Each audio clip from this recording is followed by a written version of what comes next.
My name is Xavier Robert, coming to you live from the beautiful hills of Ibiakurin. A very good evening to you. And today on Worldview, Russia summons heads of US media outlets over sanctions against Moscow. Royals and politicians attend Jubilee service with Queen Elizabeth missing. Plus, US President Biden tells lawmakers to pass gun control laws. Details of these stories and more in a moment.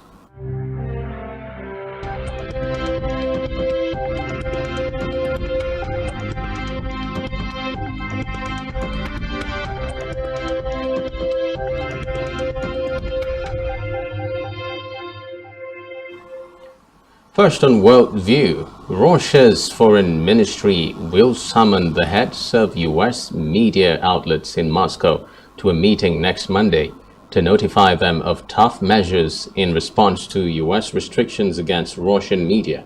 The ministry spokeswoman Maria Zakharova warned that if the work of the Russian media operators and journalists was not normalized in the US, the most stringent measures would inevitably follow.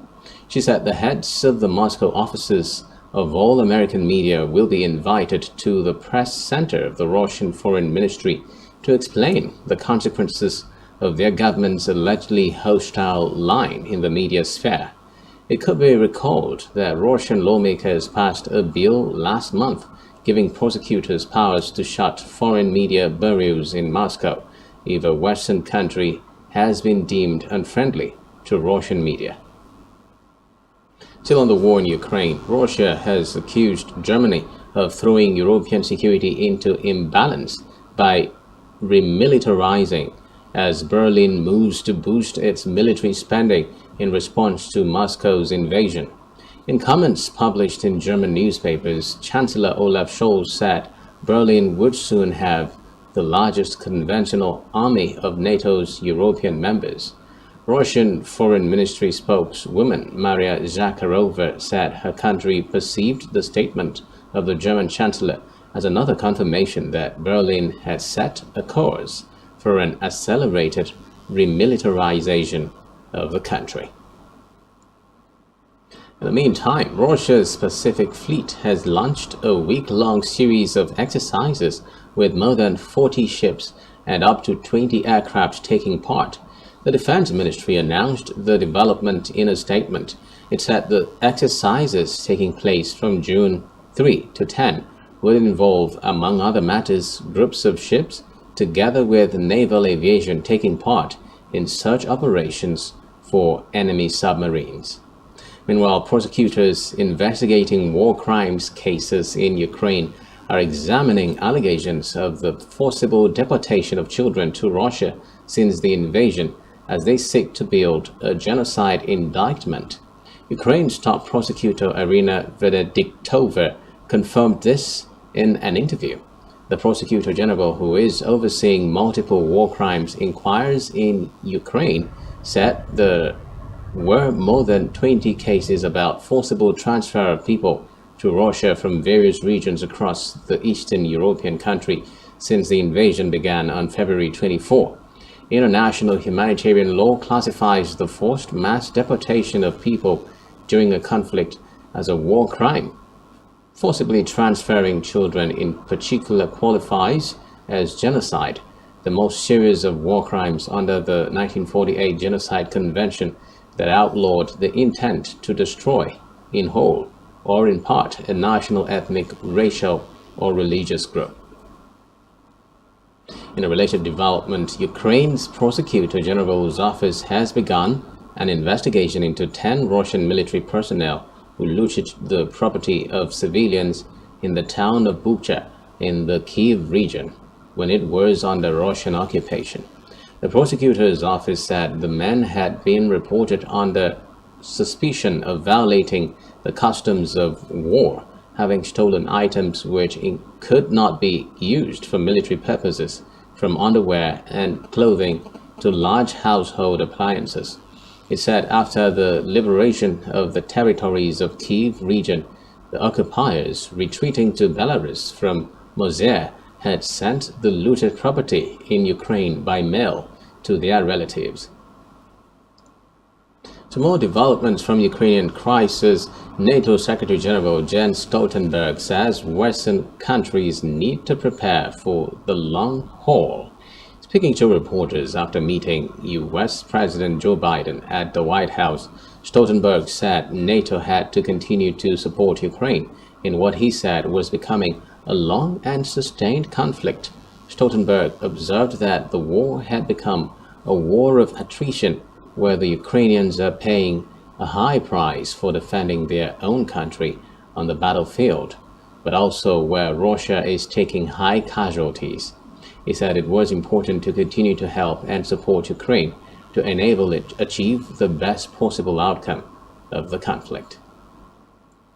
Meanwhile, United Nations is planning to send 3 human rights experts to Ukraine later this month to investigate alleged violations and abuses. The commissioners, who are members of the UN's Independent International Commission of Inquiry on Ukraine, will visit several locations, including the cities of Lviv, Kiev, Kharkiv, and Sumy, from June 7 to 16. In a statement, the UN said they will meet victims, witnesses, and people who have been displaced, as well as government officials.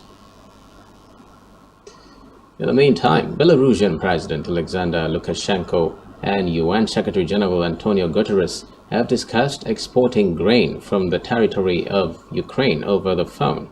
Lukashenko said Belarus was ready to supply Ukrainian grain to the Baltic ports through its territory. Guterres asked for a short break of a few days to talk with the leadership of the countries concerned and determine the conditions for the supply of Ukrainian grain to international markets through Belarus. In another development, Britain's royal family and Prime Minister Boris Johnson today attended a service of thanksgiving for Queen Elizabeth. It is the second day of the Queen's Platinum Jubilee celebrations, although the monarch herself was missing. 4 days of events kicked off yesterday when a beaming Elizabeth waved to crowds from the balcony of Buckingham Palace after a military parade and Royal Air Force fly past, and later led the lighting of the principal Platinum Jubilee beacon at her Windsor Castle home. The celebrations continued with a national service of thanksgiving at London's St. Paul's Cathedral to pay tribute to the sovereign's 70 years on the throne. However, the Queen, who is 96 and has been forced to cancel a series of engagements recently due to episodic mobility problems, reluctantly pulled out of today's service. Buckingham Palace said she had experienced some discomfort during yesterday's events and the journey to London from Windsor Castle, where she spends most of her time these days. The palace added that the activity involved for the service was too much for the monarch. Elsewhere, Estonian President Ala Karis has dismissed all cabinet ministers of the government's junior partner from the government. Reports say the action was taken at the request of Prime Minister Kaja Kallas. The 7 dismissed ministers included Foreign Minister Eva Maria Limets. Estonia's government is reportedly a coalition of Kallas's center-right Reform Party and the center-left Center Party, which together hold 59 seats in the 101-member parliament. After the break, we will bring you details on monkeypox in Latvia. Do stay with us.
Many thanks for staying tuned. Now to the United States, where President Joe Biden has called on lawmakers to pass legislation to curb gun violence in the country 1 week after 19 children were shot dead by a gunman in their school.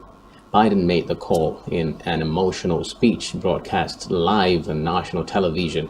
He proposed several laws, including a ban on assault weapons, which was allowed to lapse under a Republican administration in 2004.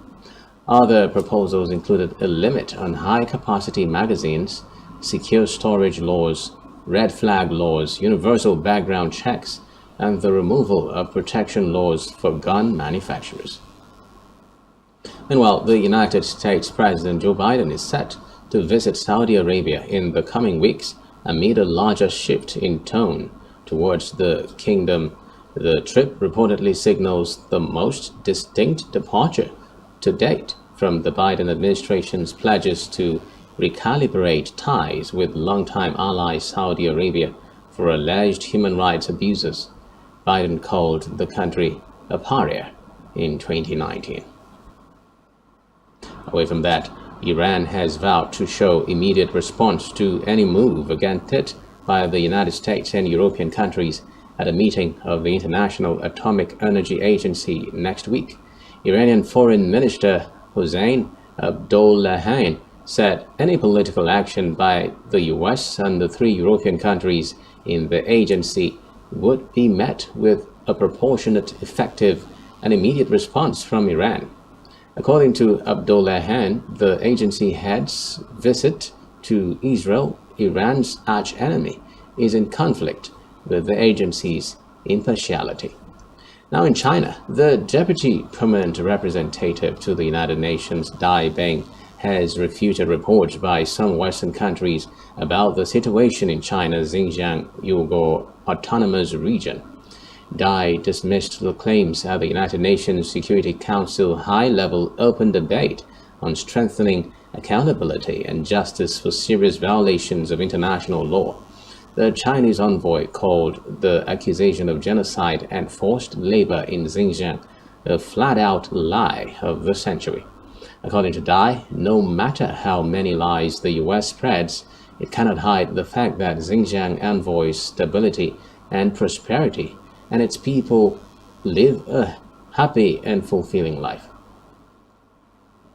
Elsewhere, Hong Kong will not host an official memorial for the victims of China's Tiananmen Square crackdown in 1989, as the city's national security law takes full effect. Every year, for more than 3 decades, Hong Kong people have reportedly gathered in Victoria Park for a candle-lit ceremony with songs and speeches to mark the day on June 4, when the military brought a brutal end to months-long democracy protests in the heart of Beijing. Attendees had braved pandemic protocols against public gatherings to gather in small numbers to mark the day in 2020, but at the end of that month, Beijing imposed a national security law on the territory, and no formal vigil was held last year. Ahead of this year's anniversary, Hong Kong police again warned residents not to organize or attend events in Victoria Park and said sharing social media posts could be grounds for incitement.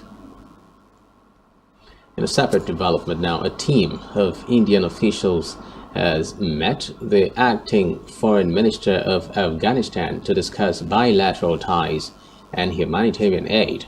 The Taliban confirmed this in what was the first such visit to Kabul since the group took control of the country last year. Reports say poverty and hunger have rocketed in Afghanistan since the Taliban took power after the United States pulled out, and India has sent food, grains, and other aid. India has no formal diplomatic ties with the Taliban government, but its envoys have previously met Taliban representatives in Doha, the capital of Qatar, where the group has an office. Asked if New Delhi now officially recognized the Taliban administration, Indian Foreign Ministry spokesman Arindam Bagchi told reporters that they were reading far too much into the visit. In a related development, Pakistani Taliban has announced an indefinite ceasefire with Pakistan's government after talks brokered by the Afghan Taliban government. The Pakistani Taliban said substantial progress had been made at the talks in Kabul, and the truce extended until further notice. A Pakistani government official said the talks were moving in a positive direction. Reports say the Taliban has been fighting Pakistan's armed forces for years and wants to impose its own ultra-hardline interpretation of Sharia law in Pakistani regions along the border with Afghanistan. Meanwhile, UN Special Envoy for Yemen, Hans Grunberg, has announced that Yemen's warring parties have agreed to extend the ongoing truce for another 2 months. Grunberg made the announcement in a written statement released on the UN's website. He said the extension of the truce took effect when the current truce period expired on June 2. The envoy added that the truce was extended under the same terms as the original agreement, which first came into effect on April 2. Grunberg's declaration came after he held a series of meetings with representatives of Yemen's warring sides and high-ranking politicians during the past months to ensure a continuation of the nationwide truce. Elsewhere, the death toll from heavy rains last week in the Brazilian city of Recife and its metropolitan area has risen to 126, with 2 people still missing. The government of the northeastern state of Pernambuco confirmed this to newsmen. At least 9,302 people have been driven from their homes due to rains that caused major floods and landslides in Recife, burying dozens of hillside houses and causing most of the deaths. It is said to be the worst tragedy to occur in Pernambuco since the start of the 21st century, and the second worst in the state's history after the May 1966 flooding caused the Capibaribe River to overflow, leaving 175 people dead. Firefighters and army soldiers are working to recover the bodies of the 2 missing victims with the help of trained rescue dogs. Moving now to Latvia, where the first case of monkeypox has been confirmed. The government's Center for Disease Prevention and Control made this known in a statement. The agency said the patient, who was under 50 years of age, was infected abroad.